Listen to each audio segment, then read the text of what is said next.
chart from your report, of course, the Aurora report.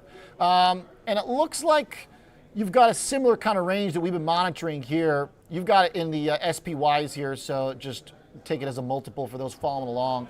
What do you think, Nigam? Is this support here, or are we falling apart, losing support? Well, I tell you, it's hard to say. So what's happening is, if you watch it very closely, and those are really short term, who are trading by the minutes, right? Which I do not recommend, but you can do this.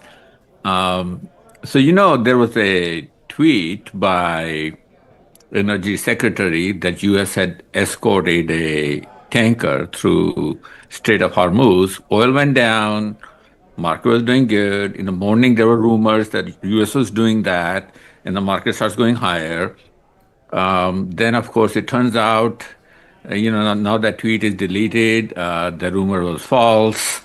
Oil rises again, and market starts coming down. So it's oil leading the market by the nose. So that's what's happening. So on the chart, it shows the support zone, and that's kind of a little bit lower. We have not seen that, at least in the recent past. And the concept there is fairly straightforward. So the way we determine support zones is we look at, try to estimate where the stops might be, and we think there are a lot of stops under 6,500 and S&P 500. And typically, what happens is, when you start approaching those stops, I'm not the only one who figures that out. A lot of people figure that out, right? So you short the hell out of it, drive those stops, take them out. There's a flush, and then you bounce, right? So the strategy here would be, if that happens, we get into the support zone, assuming there's no big geopolitical news that's very negative. I think you buy. So we use fairly complicated algorithms. They're a mixture of quantitative and technical and fundamental macro, all that. But kind of a little bit of a victory parade, which is hard to do if the markets are tough. In the chart that you were showing, we raised cash and for our long-term portfolios and raised our hedges one day before the war started, right? War started on Saturday, we did it on Friday, but that was great. And then yesterday morning, when there was so much selling, our morning capsule title in part read, Trump positioned to declare victory, right? We're looking ahead. And so we start buying yesterday, and our hedges were very profitable, so we took some of them off. And of course, you know what happened in the afternoon, right? Trump came along and said war will be short and went up. So that's, I think you look at it day by day, take your shots when the opportunities are really there. Other than that, it's better not to get chewed by volatility. Otherwise, I see a lot of people, they're trying to catch every little tiny move up and down, and the volatility is so high, you get chewed up.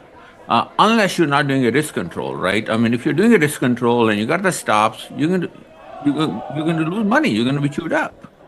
So you got to be very careful at the spots you pick. Well, it seems like based on the signals you're given, it was a pretty short-term trade in terms of raising the cash for, 48, 72 hours maybe? So does it make sense in these moments to take advantage of those big pops in volatility? Let's say there's another headline. Well, not now. So we raised cash, so about now 10, 11 days, the day before the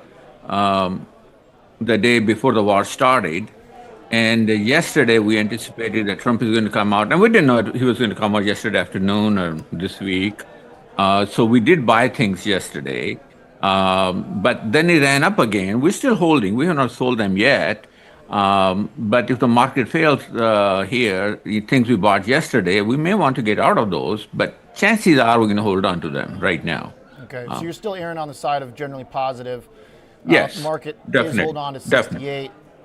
Right. We're kind of, the whole thing we're trying to figure out basically is the odds of that kind of convex move to the downside. Obviously, we're starting to put in a little bit of a lower highs, lower lows trend on the S&P 500, which does make me a little worried.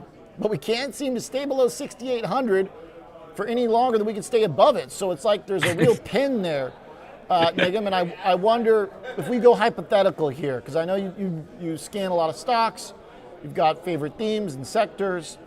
What if I tell you that we're going to bounce, volatility is going to come down?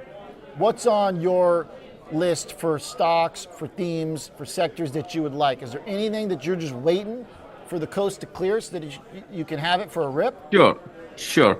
So so at the Aurora Report we run 5 services. 4 of them are long, one of them is short. Okay, and our short service has been there for almost 2 decades. I think there aren't many who have survived and done well over 2 decades, right? So I'm always looking for what I'm going to go long, what I'm going to go short, right? So on the short side first, it's fairly straightforward, right? Volatility is so high, it's not going to stay that high, so you short it, right? Favorite thing to do, easiest thing to do is VXX is an ETF, just short it, okay? That's one. The second thing is some of the oil stocks, liquefied natural gas. There's a VG, Victor George. That's on my list to short sell. Okay. That's on your short So I would list. do those things. Oil is very, very hard itself Those are to on go your short long. list, you said, Nigam, right? Those are Make sure I heard short you lists. right. Now let me get on the long list. So Okay. the long list, if you're doing something right now, let's look ahead. Next week is NVIDIA's GTC. There's a GPU tech conference. Okay, it always runs up stock. So you kind of look ahead and say, what are they going to talk about? And I think they're going to talk a lot about optical networking. Using optics as opposed to copper for networking, even within the chips now. So then you say, what are the stocks that will benefit? And I think the best thing you can do is buy a stock called Marvell Semiconductor, MRVL. Great earnings recently, ran up. Any dip, I would buy this week. So that would be the one. The other one, that. I didn't realize they ripped so hard after earnings, by the way. That was a oh pretty yeah, big yeah, move absolutely, in the absolutely. middle of all this chaos. Stock Right, specific moves right. on earnings. The I other, love that. the other stock that I don't own, I would love to buy it. And the symbol is AAOI, Apple, Oscar, Ida. Take a look at the chart. Okay, yeah, it's ripping. Okay, so that's again optical networking. They make transceivers, transmitters, and receivers. The earnings call was just incredible. They're basically saying they're going to go 10 times the revenues in a couple of years. I don't know if I buy that. I've never seen a company execute that well that they can go up 10 times. But right now, the market is buying it. And the funny part is, if you watch the chart, right, Oliver, I know you watch these kind of things very carefully. If you pull up like a minute chart or a tick chart, you will see every tiny dip gets bought. Okay, even when the market goes down. If you look at yesterday's low in the morning, right? Look at as much as this stock has run up. Yesterday morning, right, when Nasdaq was down 2.5%, this stock wasn't down a whole lot at all. Yeah. So that's the kind of Overnight, stock that can sold on just Sunday, ripped Monday. Yeah. right, right. It can go ballistic. So if there are dips, I look at that. The other one again, I also don't own is Corning. It is kind of a lower beta version of the AAOI, but it's still moving a lot. Look at GLW, the symbol. Again, optical networking. Another one that we used to own got out, a lot lower. Unfortunately, is Ciena, CIEN, optical Okay. networking again. Yeah. Um, I mean, those are the Wow. stocks I'll be Now looking that's a at. chart that's a chart that gets me going. I like that. Dip into earnings, bounce on earnings, up when the market's down, very close to a recent all-time high, where you can see that getting through and finding a new catalyst, to the upside. Right. So those are the kind of stocks this week. If the market takes a downturn somewhere, these stocks get hit, I would be buying those because I know that the catalyst coming up next week, right? Yeah. So the other thing is going to be, which is going to be very interesting trading opportunity, is Micron. Depending on what Nvidia says, I mean, are we going to be able to find more efficient ways? And take a look at the chart of Micron. I think all of you know that by heart. I mean, what the stock has done. Yep. Yeah, it's MU. been an absolute ballistic, Gone ballistic, right? wild ride. Also Right. big today. There's a lot of stuff that's moving underneath the surface. It's looking Yeah, pretty that is good. that's up to date. That's up to date. So here is a kind of a play. Now, so as you know, we take on some very long-term positions, hold on, and then we take on short-term positions on top of it, right? So Micron, we are long from $21.77. Think about it, right? Huge gains. Now, where are the short-term trades? So here's a kind of a combination for short-term that we kind of look for. Okay. There's a Korea ETF, EWY. Okay, so three big memory manufacturers: Micron, United States; SK Hynix, Korea; Samsung, Korea. Right. So if you look at the chart of EWY, we bought it not that long ago, at last year around $48, and you see now around 130 or something is here. So at 154 last week, we took partial profits. We put a stop around 146 and take more partial profits, still holding most of the quantity. But one other thing you will see is if Micron starts moving up with a slight delay, EWI starts moving up. And there's a big range in both of these things, What's right? the name of that one, Nigam? This is EWI, the Korea ETF.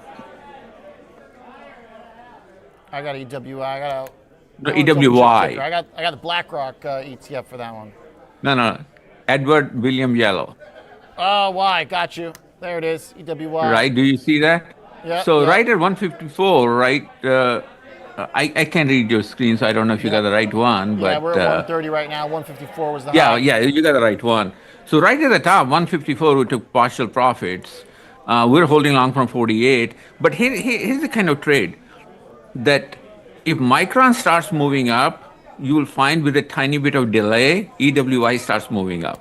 Okay. If Micron starts going down, a little bit of delay, EWI starts going down. So if Micron somebody is up really today. active, you can play it all day long. I like that. Micron up today. EWI struggling a little bit, so maybe there's a little short-term arb. I love the eyes on the tech trades and good eyes also for next week on GTC.